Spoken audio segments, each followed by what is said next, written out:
বুখারী শরীফ হাদিস number 6120 number হাদিস। আমাদের নবীর আগে যত নবী, সব নবীরা সহ, আমাদের নবী সহ সমস্ত নবীরা উম্মতকে একটা কথা বলছে। কি? ক্বালা রাসূলুল্লাহ সাল্লাল্লাহু আলাইহি ওয়াসাল্লাম ইন্না মিম্মা আদরাকান নাস মিন কালামিন নবুওয়াতিল উলা ইযা লাম তাস্তাহি ফাসনা মা শিতা। সব নবীরা তার উম্মতকে বলছে, তোমার লজ্জা না থাকলে তোমার যা মন চায় তুমি তা করো।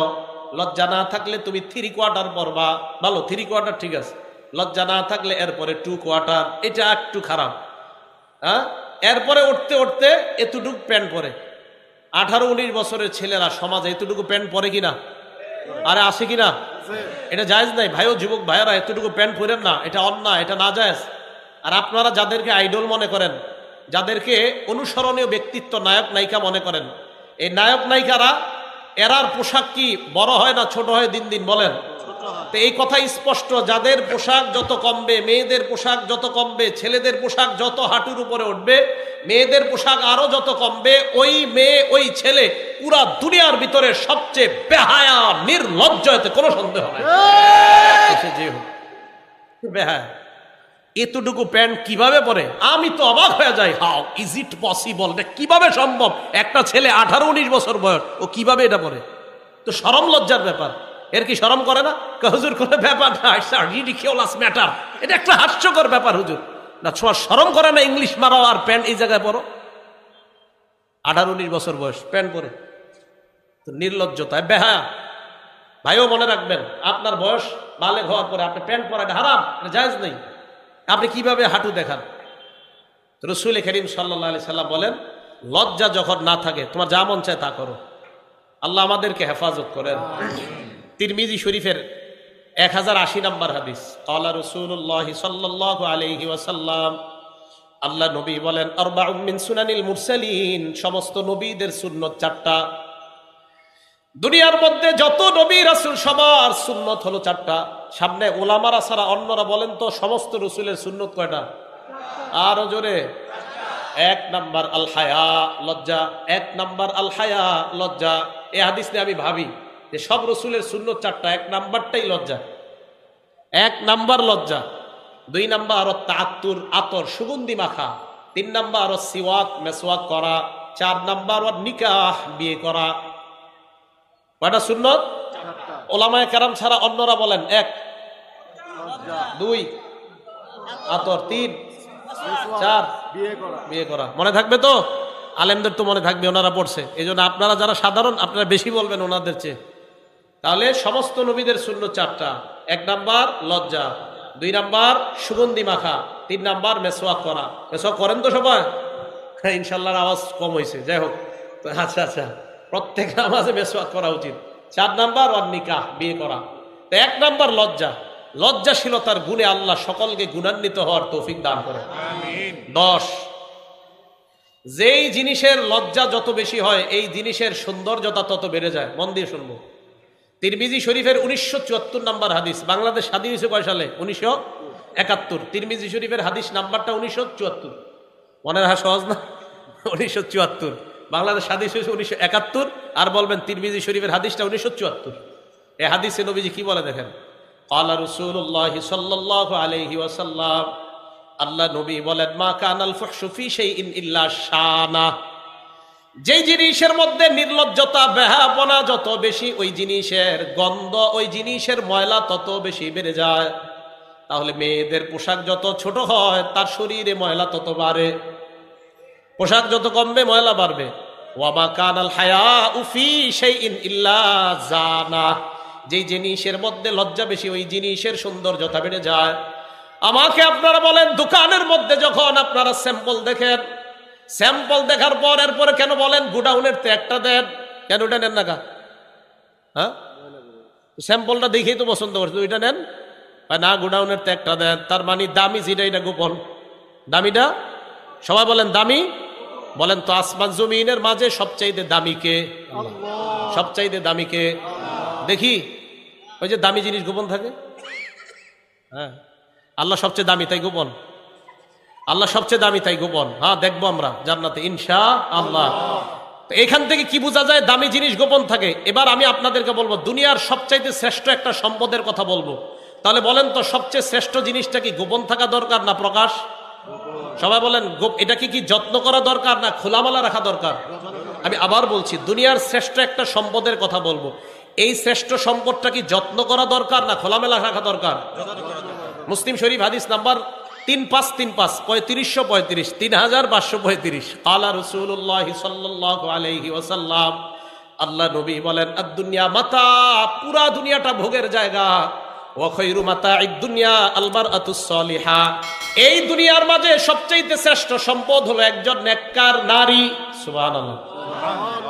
আমি বলবো আপনারা উত্তর দিবেন। বলেন তো দুনিয়ার শ্রেষ্ঠ সম্পদ নেককার নারী। দুনিয়ার শ্রেষ্ঠ সম্পদ দুনিয়ার শ্রেষ্ঠ সম্পদ। তাহলে এটা কি আমরা যত্ন নিব নাকি খোলামেলা রাখবো? দামি আল্লাহ গোপন থাকে, তাই দামি নারী তাকেও আমরা গোপন রাখবো। সুবহানাল্লাহ। দামি জিনিস গোপন রাখতে হয়, এটাই উসুল। প্রয়োজনে প্রকাশ করা। এই জন্য মেয়েকে যেদিন দেখবে ছেলে আইসা দেখা যায়, মেয়ের স্বামী মেয়েটাকে দেখা যায়।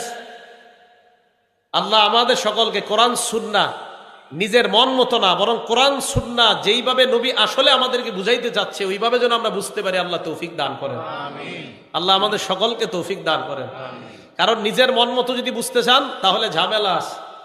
রাসূল করিম সাল্লাল্লাহু আলাইহি সাল্লাম কয়, চার অবস্থা যখন উম্মতের মাঝে হবে তখন বুঝবা উম্মত ঝামেলার মধ্যে পড়ে যাবে। তিরমিজি শরীফের 3058 নম্বর হাদিস, নবীজি বলেন তানহাউনা আনিল মুনকার তা'মুরুনা বিল মারুফ, তোমরা নেক কাজের আদেশ অসৎ কাজের নিষেধ করতে থাকবা চার জিনিস দেখার আগ পর্যন্ত। হাত্তা ইযা রাআইতা শুহান মুতাআ, দেখবা মানুষ কৃপণতার পূজা করে। টাকাটা নিজের কাছে রেখে দেওয়াটা মনে করবে এটাই ঠিক, যাকাত না দেওয়াটা মনে করবে ঠিক। এক। দুই নাম্বার হাওয়ান মুত্তাবা, নফসের পূজা করবে মানুষ। তিন নাম্বার দুনিয়া মুআসসারাতা, দুনিয়াকে মানুষ প্রাধান্য দিবে।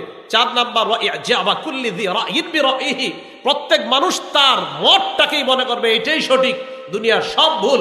এই নফস আর মন চাহি জিন্দেগি যখন হবে তখন বুঝবা নেক কাজের আদেশ অসৎ কাজের নিষেধ অন্যদের মাঝে অতটা কাজ হবে না। তো কি করবা তখন?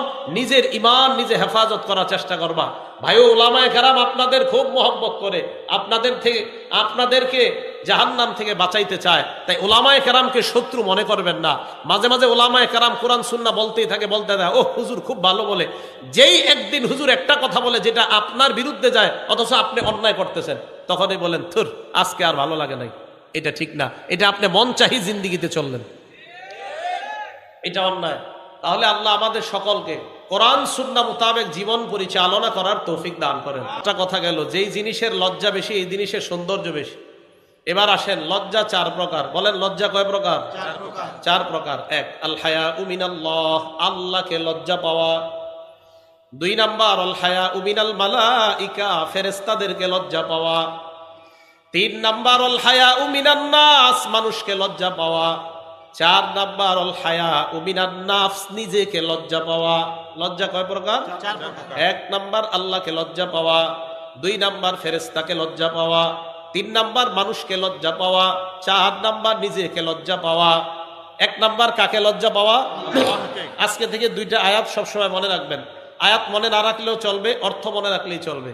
প্রথম সূরা আলাক আয়াত নাম্বার 14। আপনি রাস্তা দিয়ে হাঁটছেন, শয়তান আপনাকে গুনাহ করাতে চাচ্ছে, শয়তান আপনাকে এদিক সেদিক নিতে চাইতেছে। আল্লাহ পাক রব্বুল আলামিনের ওই আয়াত সাথে সাথে কানে আনবেন যে আল্লাহ আমাকে বলছে সূরা আলাকের 14 নম্বর আয়াতে, আলাম ইয়ালাম বিআন্নাল্লাহ ইয়ারা, এই বান্দা, এই সে কি জানে না আমি তাকে দেখছি? এই সে কি জানে না আমি তাকে দেখছি? আপনি হাঁটছেন, গুনাহ করতেছেন, আপনি মদের বোতল নিলেন, আপনি মাদক, আপনি নেশা করবেন, আল্লাহ বলছেন এই বান্দা তুমি কি জানো না আমি তোমাকে দেখছি? আলাম বিআলাম, আল্লাহ দেখছে আমাকে আপনাকে। এই হলো এক নাম্বার আয়াত। দুই, সূরা কফ 16 নম্বর আয়াত, আল্লাহ বলেন ওয়ালাকাদ খালাকনাল ইনসানা ওয়া না'লামু মা তুওয়াসওয়িসু বিহি নাফসু, আমি মানুষ বানাইলাম, মানুষের অন্তর যা কুমন্ত্রণা দেয় আমি আল্লাহ জানি। আল্লাহ এত কিছু জানে, আমি কথা বলতেছি আরিফ বিন হাবিব, আল্লাহ কয় আমি জানি। এই মুখ বন্ধ, জিহ্বা দিয়ে আল্লাহরে কিছু বলছি, আল্লাহ কয় এটাও জানি। জিহ্বা বন্ধ, ঠোঁট বন্ধ, মনে মনে শুধু কল্পনা করছি, আল্লাহ কয় এটাও জানি, সব জানে। তখন বলেন ওয়ানাহনু আকরাবু ইলাইহি মিন হাবলিল ওয়ারিদ, তোমার শাহরগ এই দমনেরও আরো নিকটবর্তী আমি আল্লাহ। ভাইও রাস্তা দিয়ে হাঁটার সময় গুনাহ যখন করতে মন চাইবে, চিন্তা করবেন আল্লাহ বলছে, এই বান্দা, আরে তুমি কি জানো না আমি তোমাকে দেখছি? গুনাহ ছেড়ে দেন, আজকে থেকে ছেড়ে দেন না, আমি সহ সবাই ছেড়ে দেই। আল্লাহ বলছে আমি তোমাকে দেখছি, তুমি কি দেখো না? আরে আমি তো জানি সব, তুমি কি করছো, কি ব্যাপার, তুমি কেন গুনাহ করছো? আল্লাহকে লজ্জা পাও। আল্লাহ আমাদের সকলকে আল্লাহকে যেন লজ্জা পাই আল্লাহ তৌফিক দান করেন। এবার আল্লাহকে লজ্জা পাওয়ার একটা দৃষ্টান্ত নেন। ইউসুফ আলাইহিস সালাম আর জুলাইখা এক ঘরে। ইউসুফ আলাইহিস সালাম আর জুলাইখা এক ঘরের মধ্যে। ইউসুফ আলাইহিস সালাম আর জুলাইখা, আরে ওলামায়ে কেরামরে খেদমতে লাগাই দিয়েছে। ছাত্র কই? এ বেটা সামনে আসো। আল্লাহু আকবার। রাসূল করিম সাল্লাল্লাহু আলাইহি সাল্লাম হাদিসের মধ্যে আল্লাহকে লজ্জা পাওয়ার ব্যাখ্যাও দিয়েছেন। আগে জানি আল্লাহকে লজ্জা পাওয়ার একটা দৃষ্টান্ত সূরা ইউসুফ আয়াত নাম্বার 23। ইউসুফ নবী আর জুলাইখা এক ঘরের মধ্যে আছে। অগল্লাকাতিল আবওয়াব, দরজা লাগাই দিছে সব। দরজা লাগিয়ে দেওয়ার পর জুলাইখা কয় ক্বালাত হাই তালাক, ইউসুফকে ডাক দিতেছে নিচের দিকে, কুমন্ত্রণা জানায়। ওরা ওয়াদাতুল্লাতি হুয়া ফি বাইতিহা আন নাফসি। ইউসুফ আলাইহিস সালামকে ফুসলানো শুরু করলো জুলাইখা। ইউসুফ নবী চিন্তা করে দেখলেন আশেপাশে দরজা বন্ধ, জানালা বন্ধ, কেউ নাই। ইউসুফ নবীকে কেউ দেখে না, দেখে কে? আল্লাহ। ইউসুফ নবী বললেন ক্বালা মাআযাল্লাহ, আমি আল্লাহর আশ্রয় চাই। আল্লাহকে লজ্জা পাওয়া, এই জন্য আল্লাহকে লজ্জা পাওয়া এটা খুব জরুরি বিষয়। আল্লাহ আমাদের সকলকে আল্লাহকে যেন আমরা লজ্জা পাই আল্লাহ তৌফিক দান করেন। তাহলে আল্লাহকে লজ্জা পাওয়ার এক নম্বর প্রকার আল্লাহকে লজ্জা পাওয়া। আল্লাহকে লজ্জা পাওয়ার আবার চার অর্থ। লজ্জা কয় প্রকার? চার প্রকার। এক, আল্লাহকে লজ্জা পাওয়া। আল্লাহকে লজ্জা পাওয়া আবার চার অর্থ। তিরমিজি শরীফ হাদিস নাম্বার 2458, 2458 নাম্বার হাদিস। ক্বালা রাসূলুল্লাহ সাল্লাল্লাহু আলাইহি ওয়াসাল্লাম, আল্লাহ নবী বলেন ইস্তাহিউ মিনাল্লাহি হাক্কাল হায়াত, তোমরা আল্লাহকে যথাযথভাবে লজ্জা পাও। সাহাবারা বললেন ইন্না লানাস্তাহি মিনাল্লাহি ওয়ালহামদুলিল্লাহ, হুজুর আমরা তো আল্লাহকে লজ্জা পাই। আল্লাহকে লজ্জা পাওয়ার আবার কি অর্থ? নবীজি বললেন আল্লাহকে লজ্জা পাওয়ার অর্থ হলো চারটা। এক নাম্বার আন তাহফাজুর রাসা ওয়া মা ওয়া, তোমার মাথা আর মাথার আশেপাশে যা এইগুলা তুমি গুনাহ থেকে বাঁচাইবা। আন তাহফাজুর রাসা ওয়া মা ওয়া, মাথা, মাথার আশেপাশে চোখ, নাক, কান, মুখ গুনাহ থেকে বাঁচাও। এক। দুই, ওয়াল বাতনা ওয়া মা হাওয়া, পেট আর পেটের আশেপাশে যা এগুলা গুনাহ থেকে বাঁচাও। লজ্জাস্থান, পা, এগুলা গুনাহ থেকে বাঁচাও। তাহলে কমপ্লিট পুরা শরীর গুনাহ থেকে বাঁচানো। এক, মাথা, মাথার আশেপাশে যা আছে। নজরের গুনাহ করা যাবে না, মুখ দিয়ে মিথ্যা কথা বলা যাবে না। ভাইও এই জবানের কারণে আমাদের বেশিরভাগ মানুষ জাহান্নামী হবে, বলেন নাউজুবিল্লাহ। তিরমিজি শরীফের 2616 নম্বর হাদিস, 2616 নম্বর হাদিস, রাসূল করিম সাল্লাল্লাহু আলাইহি সাল্লাম বলেন হাল ইয়াকুব্বুন নাস ফিন্নার আলা ওয়ুজুহিহিম আও আলা মানাখিরিহিম ইল্লা হাসাইদু আলসিনাতিহিম, মানুষ বেশিরভাগ মানুষকে আল্লাহ মাথাটা নিচের দিকে দিবে, পাগুলা উপরের দিকে দিয়ে তাদেরকে ধাক্কাইতে ধাক্কাইতে আল্লাহ জাহান্নামে ফেলে দিবে। কেন? নবী বলেন শুধু এই মুখের কারণে অধিকাংশ মানুষ এইভাবে জাহান্নামী হবে। এক নাম্বার আল্লাহকে লজ্জা পাওয়া, জবান হেফাজত করা, নজর হেফাজত করা, নাক হেফাজত করা। আল্লাহ আমাদের সকলকে গুনাহ থেকে এই অঙ্গগুলা বাঁচানোর তৌফিক দান করেন। দুই নাম্বার ওয়াল বাতনা ওয়া মা হাওয়া, পেট, পেটের আশেপাশে যা এগুলা গুনাহ থেকে বাঁচানো। এবার দুইটা মিলায় দেখেন, রাসূল বলেন মাই ইয়াজমানলি মা বাইনা লাহইহি ওয়া মা বাইনা রিজলাইহি, আরেক বর্ণনায় ওয়া মা বাইনা ফাখিজাইহি। নবীজি বলেন এই দুই চোয়ালের মাঝখানে যেই জবান আছে, এই জিহ্বা, যারা আমাকে গ্যারান্টি দিবা জবান দিয়ে কাউকে তুমি কষ্ট দাও না, জবান দিয়ে কাউকে আঘাত করো না, জবান দিয়ে কারো গীবত করো না, জবান দিয়ে তুমি মিথ্যা কথা বলো না। নবী বলেন এক নাম্বার জবানের নিরাপত্তা আমাকে দিয়ে দাও। দুই নাম্বার দুই রানের মাঝখানের লজ্জাস্থানের নিরাপত্তা আমাকে দিয়ে দাও। নবীকে যদি বলতে পারেন হুজুর আমি জবান দিয়ে গুনাহ করি না, লজ্জাস্থান দিয়ে আমি গুনাহ করি না, আল্লাহ নবী বলেন দুই জিনিসের গ্যারান্টি, নিরাপত্তা দিয়ে দাও। আজমান লাহুল জান্নাহ, আমি নবী তাকে জান্নাতে নেওয়ার জিম্মাদার হয়ে গেলাম। আমি আল্লাহর কাছে বলে তাকে জান্নাতে নিব। তাহলে এক নাম্বার মাথা, মাথার আশেপাশে যা গুনাহ থেকে বাঁচানো। দুই নাম্বার পেট, পেটের আশেপাশে গুনাহ থেকে বাঁচানো। এই দুই জায়গার দ্বারা কি বোঝা যায়? কমপ্লিট পুরা বডি গুনাহ থেকে বাঁচানো। তিন নাম্বার ওয়া তাতাযাক্কারুল মাউতা ওয়াল বিলাহ, মরণ স্মরণ করা, মরণের পর আপনি পচে যাবেন এই অংশটা স্মরণ করা। আমি আপনি আজকে মারা গেলাম, এই যে দেখেন আমি আপনাদের সামনে বয়ান করতেছি, কি জনপ্রিয়তা, হ্যাঁ ভাবনা এমনই তো আমার, হ্যাঁ আমি আজ কালকে মারা যাবো, শেষ শেষ, কালকে এই একটু পরে মারা যাবো, কালকে এই মুহূর্তে একদিন, পরের দিন 2 দিন, পরের দিন 3 দিন। বিশ্বাস করেন 3 দিন পরে আপনারা যার যার মতো কাজ শুরু করবেন। 4 দিনের দিন আরিফ বিন হাবিবের জন্য কিছু একটা করা দরকার, আচ্ছা 7 দিনের দিন ভুলে গেছেন। 1 মাস পরে সবাই সবার মতো, 1 বছর পরে কিসের কে আরিফ বিন হাবিব, কোথায় কে সে কি, সব শেষ। ওয়া তাতাযাক্কারুল মাউতা ওয়াল বিলা, তুমি মরে যাইবা, মরার পর পচে যাইবা, ওটা নিয়ে ভাবো। এটাই তো সত্যি কথা। আমি আপনি মারা যাওয়ার পর আমার সন্তানাদি, আমার আত্মীয় স্বজন আমাদেরকে দাফন করে দিবে। দাফন করে দেওয়ার পর একটু বলবে এই সেই, সে ভালো ছিল, সেই ছিল, সেই ছিল, 2 দিন 3 দিন, আস্তে আস্তে সবাই সবার মতো চলবে। আপনার বাড়ি গাড়ি সব রয়ে গেল। এটা নিয়ে ভাবেন যে আমি যা কামাই করেছি, যা উপার্জন করেছি, সব রয়ে গেল, আমি কবরে চলে গেলাম। ভাইও আজকে থেকে ভাবেন, আজকে রাতে মাথাটা বালিশে লাগান, একটু সময়ের জন্য ল্যাপটা মুড়ি দেন, কম্বলটা মুড়ি দিয়ে চোখটা খোলেন, দেখবেন আপনি অন্ধকার, কিছু দেখা যায় না। চোখ খোলেন, ল্যাপ মুড়ি দিয়ে, কাঁথা মুড়ি দিয়ে চোখ খোলেন, লাইট অফ, দেখবেন কিছু দেখা যায় না। তখন ভাববেন, আচ্ছা আমার লাশটা কবরে রাখলো কামরাঙ্গীরচরের জনগণ, রাখার পর আমার লাশের উপরে বাঁশ দিল, বাঁশ দেওয়ার উপরে আবার মাটি দিল, আচ্ছা আমি তো কিছু দেখতে পাবো না, আচ্ছা অন্ধকার, ব্যাপারটা কি? ইমানদার হলে কবর আল্লাহ আলোকিত বানায় দিবে। ভাই কথাগুলা ভাবেন। নবীজি বললেন আল্লাহকে লজ্জা পাওয়ার 3 নাম্বার অর্থ তাতাযাক্কারুল মাউতা ওয়াল বিলা, তুমি মারা যাইবা এটা চিন্তা করো, পচে যাইবা চিন্তা করো। 4 ওমান আরাদাল আখিরাতা তারাকা জিনাতাদ দুনিয়া, আখিরাতের স্মরণে দুনিয়ার চাকচিক্য বিসর্জন দেওয়া। কামরাঙ্গীরচর দিয়ে আপনি হাঁটছেন, হঠাৎ একটা 10 তলা 5 তলা বাড়ির দিকে তাকাইলেন আর চিন্তা করলেন আমারও যদি হইতো, চিন্তা করতেছেন। এখন মনে করেন কি করবেন, তখন আখেরাত চিন্তা করবেন, আখেরাতে আল্লাহ আরো বড় দিবে, সুবহানাল্লাহ। এই চিন্তায় দুনিয়ার চাকচিক্য বিসর্জন দেওয়া। নবী বলেন মাথার আশেপাশ গুনাহ থেকে বাঁচানো, পেটের আশেপাশ গুনাহ থেকে বাঁচানো, আখেরাত কবরের কথা স্মরণ করা। 4 আখেরাতের চিন্তায় দুনিয়ার চাকচিক্য বিসর্জন দেওয়ার গুণ। এই 4টা যার মাঝে অর্জন হয়ে যাবে প্রাত্যহিক প্রতিদিনের জীবনের মধ্যে, ফাকাদ ইস্তাহইয়া মিনাল্লাহি হাক্কাল হায়া, সে আল্লাহকে যথাযথ লজ্জা পাইল। 2 নাম্বার আল হায়া মিনাল মালাইকা, ফেরেশতাদেরকে লজ্জা পাওয়া। সূরা এটা সূরা ইনফিতরের আয়াত মনে রাখবেন, ওয়া ইন্না আলাইকুম লাহাফিজিন কিরামান কাতিবিন। এই যে আমি আপনি হাঁটছি, এখন থেকে আমরা নিয়ত করব যে হাঁটতেছি। আল্লাহ বলেন ওয়া ইন্না আলাইকুম লাহাফিজিন, তোমাদের সাথে সংরক্ষণকারী ফেরেশতা আছে, কিরামান কাতিবিন, সম্মানিত লেখকগণ। আমি আপনি টেলিভিশনের দিকে তাকাইলাম, ফেরেশতা লিখে ফেলছে।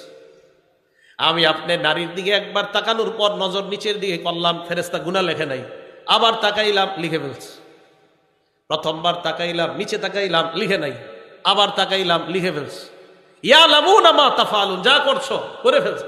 ভাবেন না আজকে থেকে ভাবনাটা, আচ্ছা আল্লাহ আমাকে দেখে, এটাও আবার আল্লাহর লেখকগণ আমার সব কর্মকাণ্ড লিখে ফেলতেছে। ইন্না লিল্লাহ, আমার হবে কি? আল্লাহ বলে কি আর হবে? 15 নাম্বার পারা 2 নাম্বার পৃষ্ঠা খোলো, খোলার পর এটা পড়বা যে আমি আল্লাহ কুল্লা ইনসানিন আলজামনাহু তাইরাহু ফি উনুকি, আমি তোমার গলার মধ্যে ছোট্ট একটা খাতা মেমোরি কার্ড ঝুলিয়ে দিয়েছি। অনুখরিজু লাহু ইয়াউমাল কিয়ামাতি কিতাবা, কিয়ামতের মাঠে আমি আল্লাহ এটা খুলবো। ইয়ালকাহু মানশুরা, বান্দা ওইটাকে দেখতে পাবে খোলা অবস্থায়। দেখার পর কি হবে?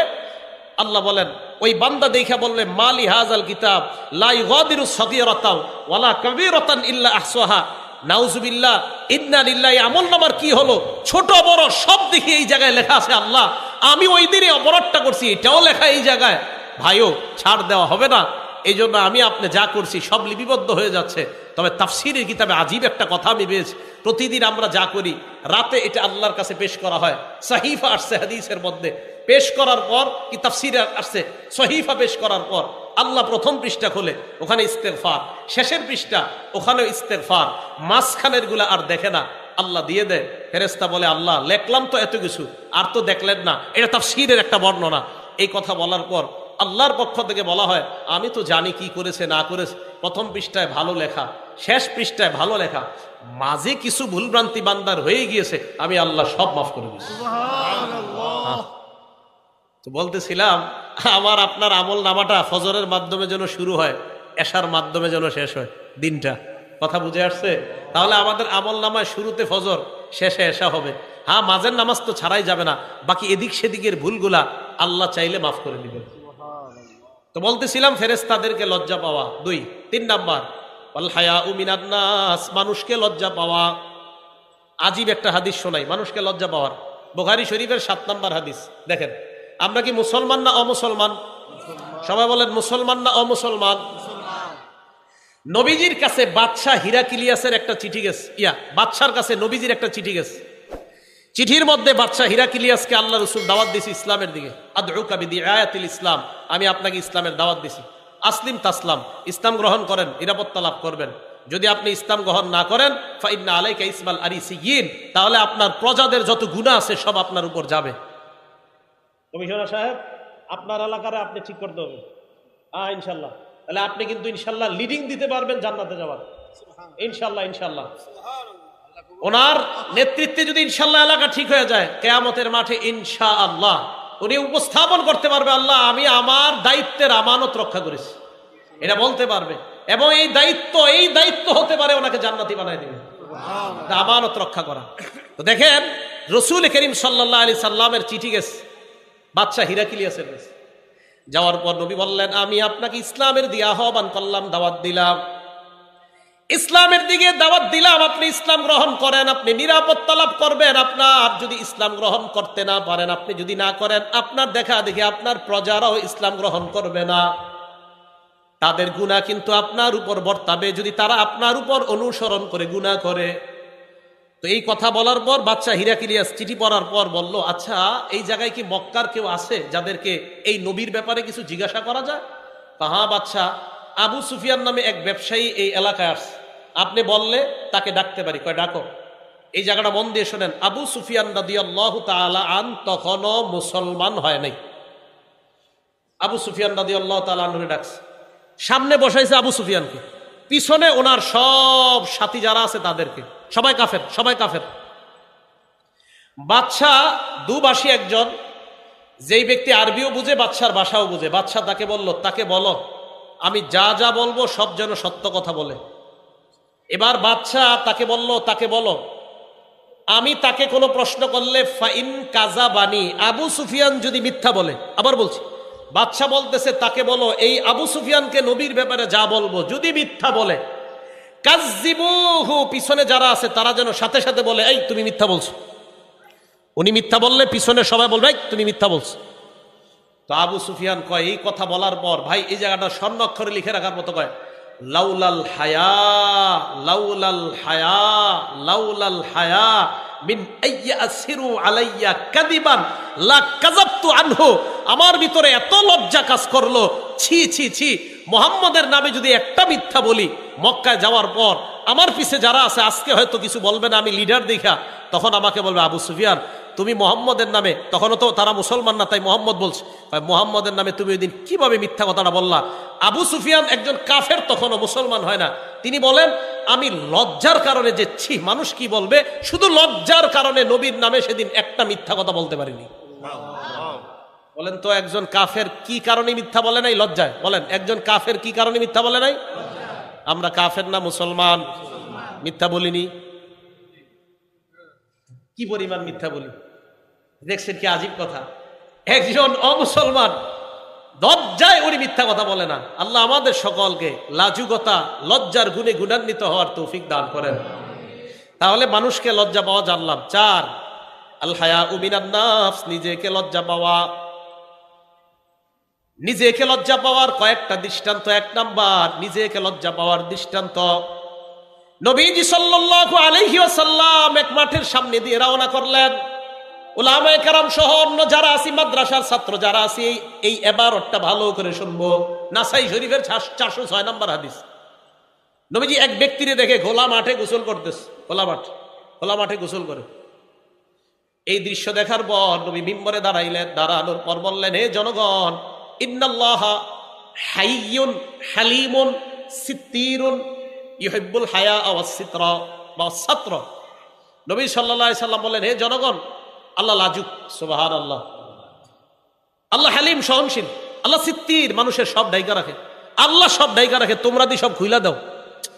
মানি কই কি এই যে সবার সামনে গোসল করা, তো আমরা যারা গোসল করি অথবা আমরা যারা ছাত্র ভাই আছি, গোসলের ক্ষেত্রে একটু সাবধানতা অবলম্বন করা, গামছা শরীরে রাখা।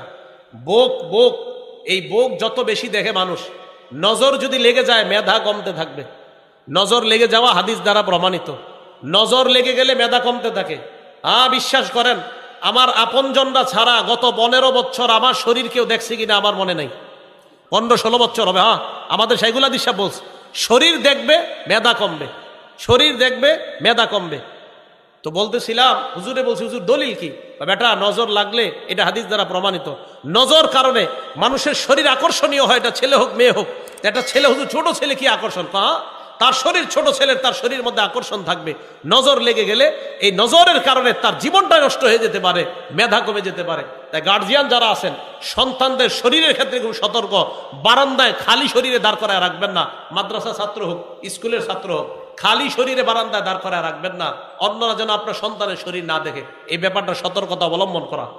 নবীজি সাল্লাল্লাহু আলাইহি সাল্লাম বললেন, ফাইদা ইগতাসালা আহাদুকুম, তোমাদের কেউ যখন গোসল করবা, ফালইয়াস্তাতির, একটু পর্দা টর্দা দিয়ে গোসল করো। এইভাবে সবার সামনে গোসল করো মানে কি? তাহলে পর্দা দিয়ে গোসল করা, একটা ঢাকনার মধ্যে গোসল করা, এটা নিজেকেও লজ্জা পাওয়ার মতো। ওখানে তো কেউ আপনাকে দেখবে না। আল্লাহ আমাদের সকলকে এই গুণটা অর্জন করার তৌফিক দান করেন। আরেকটা উদাহরণ দেখি আমরা, আবু দাউদ শরীফের হাদিস নাম্বার 4014 নাম্বার হাদিস। এই হাদিসের মধ্যে একজন সাহাবা আছে, নাম জারহাদ। বলেন কি নাম? জারহাদ। এটা হাসির ঘটনা। জারহাদ রাদিয়াল্লাহু তাআলা আনহু বলেন, জালাসা রাসূলুল্লাহ সাল্লাল্লাহু আলাইহি ওয়াসাল্লাম ইনদানা ওয়া ফাখিজি মুনকাশিফা।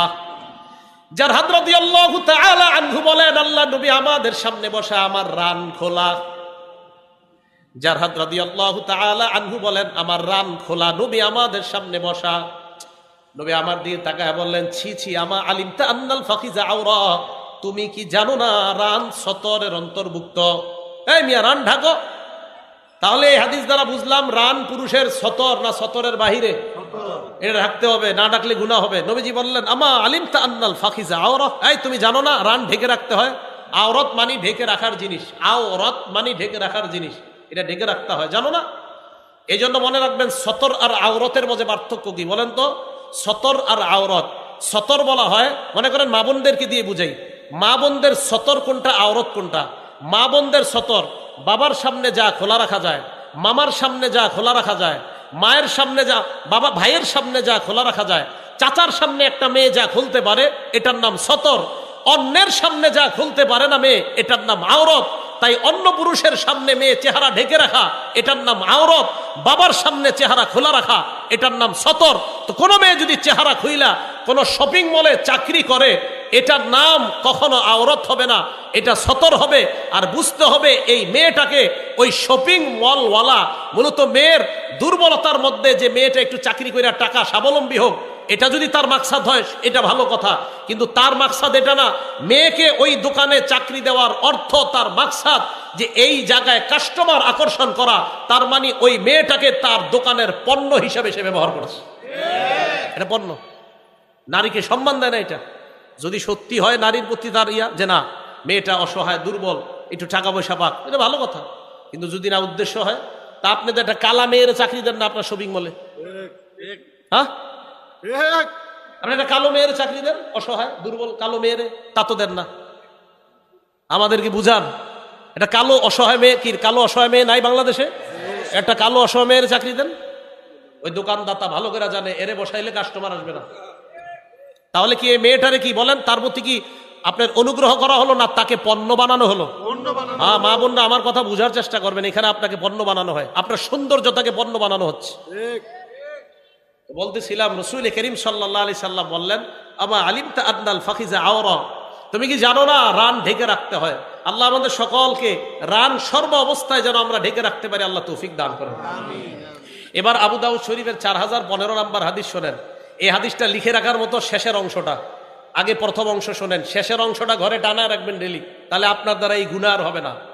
ক্বালা রাসূলুল্লাহ সাল্লাল্লাহু আলাইহি ওয়াসাল্লাম, আল্লাহ নবী হযরতে আলীকে বললেন, আলী লা তাকশিফ ফাখিজাকা, তুমি তোমার রান কখনো খুলবা না। এরপর নবী বলেন ওয়ালা তানজুর ইলা ফাকিজি হাইয়িন, কোন জীবিত ব্যক্তির রানের দিকে তুমি তাকাইবা না, জীবিত ব্যক্তির রানের দিকে তাকাইবা না। দেশ গ্রামের মানুষ কাঁচা দিয়া খেতে কাজ করে, রে পুরো অবস্থা খারাপ। ওয়ালা তানজুর ইলা ফাকিজি হাইয়িন, তুমি জীবিত ব্যক্তির রানের দিকে তাকাইবা না। আচ্ছা, এটা ভালো কথা, জীবিত ব্যক্তির রান দেখা জায়েজ নেই, বুঝে আসছে। নবী শেষে যেটা বললেন, এটা ঘরে ঠেলি দরজায় টানা রাখবেন, দেখবেন, বাইরে হইবেন, ঢুকবেন আর দেখবেন। নবীজি বলেন ওয়ালা তানজুর ইলা ফাকিজি মাইয়িতিন, মরা ব্যক্তির রানের দিকেও তাকাইবা না। মরা ব্যক্তির রান দেখতে আল্লাহ নবী নিষেধ করলেন। তাহলে বলেন আমাদের সমাজে যারা জীবিত ব্যক্তি তারা যদি রান দেখায়, এটা কি নির্লজ্জতা কিনা? এটা বেহায়াপনা। নবীজি বললেন জীবিত ব্যক্তির রান দেখো না, পরে কয় মরা ব্যক্তির রানও দেখো না। তাহলে বলেন রান এটা কতটা গুরুত্বপূর্ণ একটা অংশ পুরুষের জন্য। এবার আরেকটা হাদিস বললে গুরুত্বটা আরো বুঝে আসবে। হাদিস নাম্বার আবু দাউদের 4017 নাম্বার হাদিস। এক সাহাবা উনি রাসূল করিম সাল্লাল্লাহু আলাইহি সাল্লামের কাছে প্রশ্ন করছেন। এই হাদিসটা হলো এরকম, উলামায়ে কেরাম খুব এই হাদিসের সাথে পরিচিত। আন বাহজ ইবনে হাকিম আন আবিহি আন জাদ্দিহি, বাহজ ইবনে হাকিম তার আব্বা থেকে, তার আব্বা তার দাদা থেকে। এই হাদিসগুলো প্রায় আসে। তো বাহজ ইবনে হাকিম তার বাবা থেকে, তার বাবা তার দাদা থেকে জিজ্ঞাসা করছে, রাসূল করিম সাল্লাল্লাহু আলাইহি সাল্লামকে প্রশ্ন করছে, আওরাতুনা মানাতি মিনহা ওয়া মা নাজার, হুজুর আমরা কাদের সামনে কোন অঙ্গগুলা ঢেকে রাখবো আর কাদের সামনে ঢেকে রাখতে হবে না? নবীজি বললেন ইহফাজ আওরাতাক ইল্লা মিন যাওজাতিক, তোমার বিবি ছাড়া তোমার ঢেকে রাখার অঙ্গ কারো সামনে তুমি খুলবা না। বাবার সামনেও রান খুলবেন না, ভাইয়ের সামনেও রান খুলবেন না, বোনের সামনেও রান খুলবেন না। নবীজি বললেন তোমার বিবি ছাড়া অন্য কারো সামনে যা ঢেকে রাখতে হয় তা খুলবা না। এই কথা বলার পর এখন দেখেন যেটা জিজ্ঞাসা করছে, এটা আমাদের যুবক ভাই যারা আছি, রাত্রে দরজা লাগায় যারা ফেসবুকিং করি, স্ক্রলিং এফবি করি যারা, আপনারা গার্জিয়ান যারা আছেন আপনারা কিন্তু জানেন না, এরা রাত 11টার পরে পড়ালেখার বাহানায় ভিতর দিয়ে দরজা লাগায় কি যে করে আপনিও জানেন না। এখন শোনেন, তো সাহাবা প্রশ্ন করলেন হুজুর ইজা কানা আহাদুনা খালিয়া, হুজুর ঘরে দরজা লাগায় যদি কেউ একা একা ঘরের ভিতরে থাকি তাহলেও কি রান ডাকতে হবে? আবার ঘরের ভিতরে একা একা আসি হুজুর তখনও কি রান ঢাকতে হবে? আবার বলছি হুজুর ঘরে একা আসি, এই একা একাও কি আমার রান ঢেকে রাখতে হবে? ঘরে কেউ নাই হুজুর, দরজা লাগানো। নবীজি বলেন ফাল্লাহ আহাক্কু আইয়ুস্তাহইয়া মিন, রাসূল করিম সাল্লাল্লাহু আলাইহি সাল্লাম বলেন মিয়া ঘরে কেউ নাই, আল্লাহ, আল্লাহকে লজ্জা পাওয়া আরো বেশি দরকার তোমার। তাহলে ঘরে একা থাকলে রান খোলা যাবে ইচ্ছা করে? জোরে কয় না, রান ইচ্ছা করে খোলা যাবে? অনিচ্ছায় হতে পারে। একা ঘরে থাকলে ইচ্ছা করে রান খোলা রাখা যাবে না। আচ্ছা আরেকটা হাদিস বলি, আবু দাউদ শরীফের হাদিস নাম্বার 4018 নাম্বার হাদিস। এই হাদিসটাও সবার জন্য। ক্বালা রাসূলুল্লাহ সাল্লাল্লাহু আলাইহি ওয়াসাল্লাম, আল্লাহ নবী বলেন লা ইয়ানজুরুর রাজুলু ইলা উরিয়াতির রাজুল, কোন পুরুষ অন্য পুরুষের লজ্জাস্থানের দিকে তাকাবে না। ওয়ালাল মারআতু ইলা উরিয়াতিল মারআ, কোন নারী অন্য কোন নারীর লজ্জাস্থানের দিকে তাকাবে না। এরপর নবীজি কি বলে দেখেন, ওয়ালা ইউফজির রাজুলু ইলার রাজুলি ফি সাওবিন ওয়াহিদ, এক পুরুষ আরেক পুরুষের সাথে এক কাঁথার নিচে, এক কম্বলের নিচে, এক লেপের নিচে ঘুমাবে না। হ্যাঁ যারা আছেন, দুই ছেলেকে এক লেপের নিচে ঘুমাইতে দিয়েন না, দুই ছেলেকে এক লেপ, এক কম্বল, এক কাঁথার নিচে ঘুমাইতে দিয়েন না। ভাইয়েরা শুনেন, ছোটবেলা থেকে 5-6 বছর থেকে ছেলের কম্বল লেপ আলাদা করে দেন, দুইজনের আলাদা করে দেন। এরপরে নবী বলেন ওয়ালাল মারআতু ওয়ালা তুফজিল মারআতু ইলাল মারআতি ফি সাওবিন ওয়াহিদ, এক মেয়ে আরেক মেয়ের সাথে এক কাঁথা এক কম্বলের নিচে ঘুমাবে না। এই আমল ঘরে চালু করেন। কয়েকটা অপশন হতে পারে, পারলে খাট আলাদা করেন দুইজনের, না পারলে এক খাটের মধ্যে মাঝখানে কোল বালিশ আর আলাদা তাদেরকে কাঁথা কম্বল দিয়ে দেওয়া। ইনশাল্লাহ 5-6 বছর বয়স থেকে ছেলে মেয়ে লজ্জাশীলতার গুণে গুণান্বিত হয়ে তারা ইনশাল্লাহ বড় হবে। কথাটা মনে থাকবে? তাহলে বলেন তো, দুই পুরুষ এক কাঁথা এক কম্বল এক লেপের নিচে দুই ছেলেকে কি ঘুমাইতে দিবেন? না ভাই, আমাদের নবীজি নিষেধ আসছে, দিয়েন না। এটা নির্লজ্জতা বাড়ে, দিয়েন না। আপনার দুইটা লেপ, দুইটা কম্বল, দুইটা কাঁথা আপনি কিনে নেন। আর যদি বলেন হুজুর শীতকালে 2 লেপ কেনার সামর্থ্য নাই, 2 কাঁথা দিয়ে তখন উপরে লেপ দেন। 2 কাঁথা দুইজনে গায়ে দিবে, উপরে লেপ থাকতে পারে। 2 কাঁথা 2 ছেলে গায়ে দিবে, উপরে লেপ থাকবে দুজনের উপরে। এটা হতে পারে। এটা রাসূলের এই হাদিসটা পালন করার চেষ্টা করব, তাহলে নির্লজ্জতা থেকে বাঁচতে পারবো, বেহায়াপনা থেকে বাঁচতে পারবো, লজ্জাশীলতার গুণে গুণান্বিত হতে পারবো। আল্লাহ পাক রব্বুল আলামিন আমাদের সকলকে লজ্জাশীলতার গুণে গুণান্বিত হওয়ার তৌফিক দান করেন। আলোচনা শেষ হয়নি।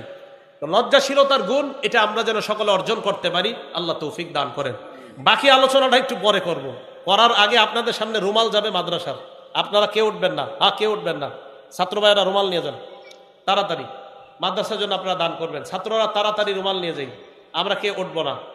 ছাত্র ভাইয়েরা সবার সামনে রুমাল নিয়ে যাই, আলোচনা এখনো শেষ হয় নেই। মাদ্রাসার 6 তলার কাজ ইনশাল্লাহ রমজানে ধরা হবে, রমজানে ইনশাল্লাহ 6ষ্ঠ সালার কাজ শুরু হবে।